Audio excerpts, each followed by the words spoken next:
شعبه وزارت کارهای داخلی یک در نویه فردوسی با عریضه زن 44 ساله ساکن نویه مذکور مراجعت نموده است که دوم ایول سال 2023 تخمینا ساعت 15:03 مرد 30 ساله و جوان 23 ساله ساکن شهرهای دوشنبه و ایسار برای پنهانی تریزه پالوی автомاشین شخصی تمغه اوپل استرا را که در محله دریاباد نویه فردوسی شهر دوشنبه به نظارت می ایستاد شکسته،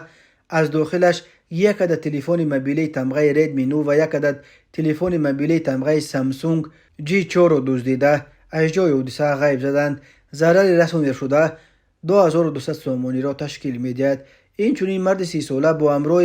هممسلکانش دو مرد 26 ساله ساکنان پایتخت روز 1 آگوست سال 2023 تخمینا ساعت 16:03 با راه پنهانی تریزه автомاشین تمغه اوپل استرا مرد 45 ساله ساکن نویه راغون را که در محله دریاباد نویه فردوسی به نظارت می ایستاد شکسته، از داخلش یک عدد تلفن موبیلی تمغه آیفون 13 که ارزشش 9500 سومانی و یک عدد تلفن موبیلی تمغه ردمی 12 که ارزشش 3800 سومانی را تشکیل می‌دهد دزدیده از جای حادثه غیب زدند. این حادثه ها مورد تفتیش قرار دارند. همزمان ضمن برگزار نمودن چاره‌بینی اپراتیوی جستجویی از جانب کارمندان میلیشیا، مرد 30 ساله ساکن شهر کانی بادام با گمان صادر نمودن جنایت دزدی دستگیر کرده شد. نامبرده 5 آگوست سال 2023 تخمینا ساعت 7:30 با راه پنهانی به خانه استقامتی مرد 65 ساله ساکن شهر مذکور در آمده، از آنجا جواهرات گوناگون طلایی را دزدیده